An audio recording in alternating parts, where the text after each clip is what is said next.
I am Ernesto de la CRUZ, the greatest musician of all time. Hector's the real musician. You're just the guy who murdered him and stole his song. Murder?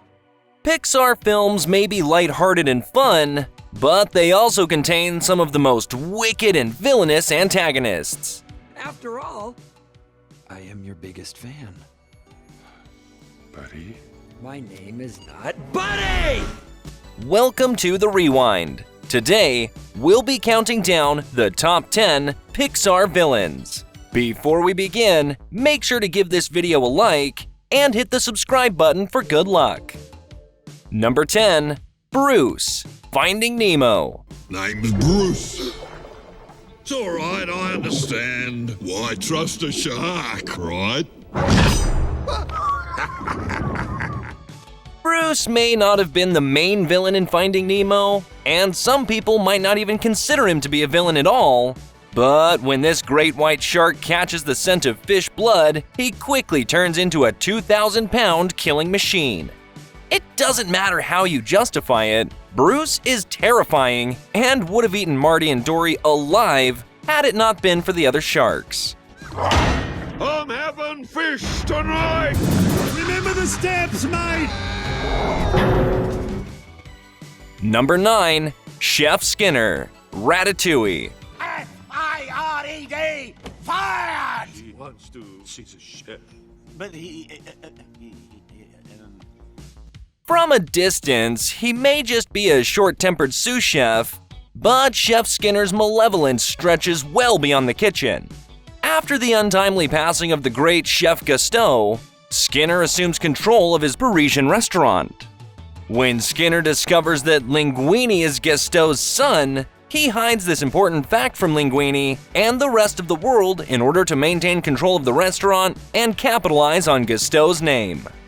Who cooks the ratatouille? I demand to know! Number 8. Sid Phillips, Toy Story. It's busted. Who are you calling busted, Buster? That's right. I'm talking to you, Sid Phillips. Andy's troubled next-door neighbor has mistreated countless toys over the years.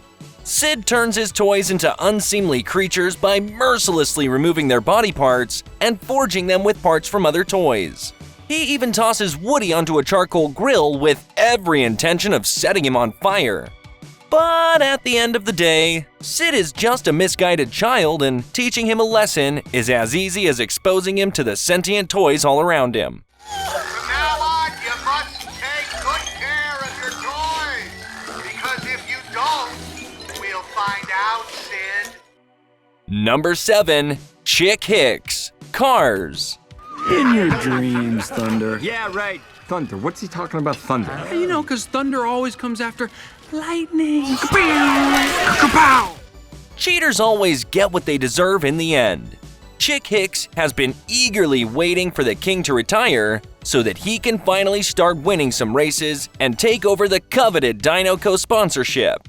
But his hopes for fame and glory are quickly dashed when Lightning McQueen breaks onto the scene as a serious competitor. Chick has developed quite the reputation among the racing community as a car who races dirty to get ahead. So it's no surprise when he intentionally sideswipes the king in the final lap of the Piston Cup. As Lightning races back to help the legendary car, Chick zooms ahead to win the race, losing his fans and his career in the process. Oh, I couldn't have enjoyed it more if I'd beaten McQueen myself. Oh wait, I have. Number 6. Charles MUNTZ, Up. More often I get thieves come to steal what's rightfully mine. No. Once a famous explorer and adventurer who Carl admired as a kid, Charles MUNTZ flew the world in his airship collecting all sorts of rare specimens.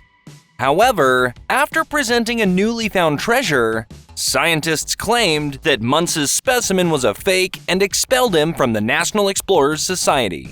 In a desperate attempt to restore his name, MUNTZ spent years in Paradise Falls, growing more and more desperate and corrupt as the years went on. With his obsession driving him to the brink of insanity, MUNTZ is willing to do anything to protect his pride and redeem himself. He'd even go so far as to kill an innocent old man like Carl. Any last words, Fredrickson? Come on, spit it out!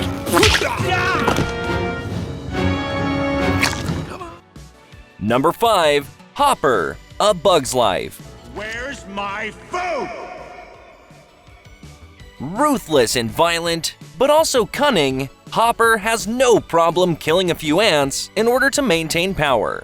He knows that the ants outnumber the grasshoppers and could easily rise up against them, which is why he works so hard to keep the ants living in fear. It's not just the ants who feel Hopper's wrath, though. He maintains power among the grasshoppers in the same way that he maintains power over the ants, through brute force. In one scene, he even murders 3 of his own by burying them alive under a mountain of grain.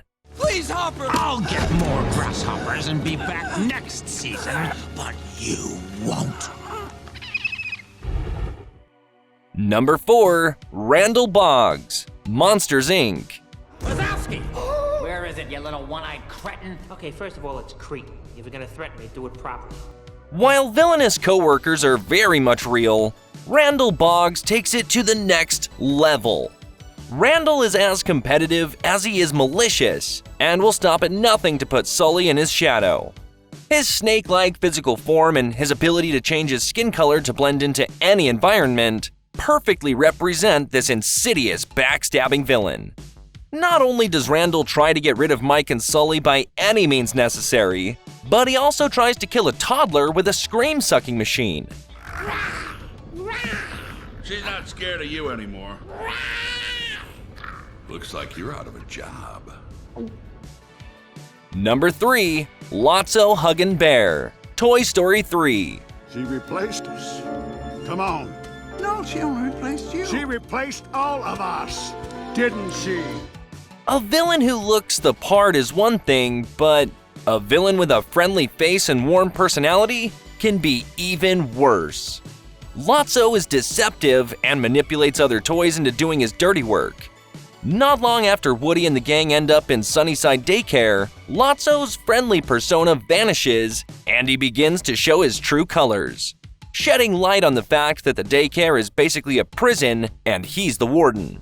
Lotso's villainy is on full display towards the end of the movie when the other toys help him escape the fiery bowels of the incinerator, and he returns the favor by running off and leaving Andy's toys to burn alive.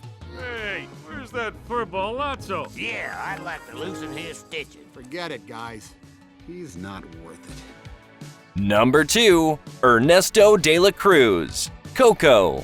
Everyone knows you're the good guy. Security, take care of Miguel. He'll be extending his stay. What? Initially believed to be a caring, distant relative, Ernesto de la Cruz is an incredibly respected musician whose renowned fame extends beyond his lifetime and across the land of the dead. It's eventually revealed that Ernesto stole his songs from his partner, Hector Rivera, Miguel's actual distant relative, who Ernesto poisoned. In an unsettling turn of events, the singer's aura makes a sudden shift. Miguel is now face to face with a cold-blooded murderer who feels no remorse, and Ernesto isn't about to let anything get in the way of his success. Whatever it takes. No! Miguel! And number 1, Syndrome, The Incredibles. I only wanted to help, and what did you say to me? Fly home, buddy. I work alone. It tore me apart. Of all the villains on our countdown, Syndrome is the most akin to a supervillain you'd find in a comic book or Marvel movie. All good villains come with a good origin story, and Syndrome takes everyone by surprise when it's revealed that Mr. Incredible's arch nemesis was once his #1 fan. From his fanboy days as Buddy to his current days as his villainous alter ego, Syndrome has developed a deep hatred for heroes and seeks to kill off all the supers.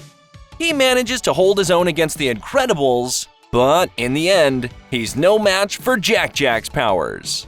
And when everyone's super. No one will be. Well, that's it. What did you guys think of our list? Before you leave, don't forget to give this video a like and leave your thoughts in the comments down below. Check out these other videos from the Rewind, and don't forget to subscribe and hit that bell icon so you never miss another video again.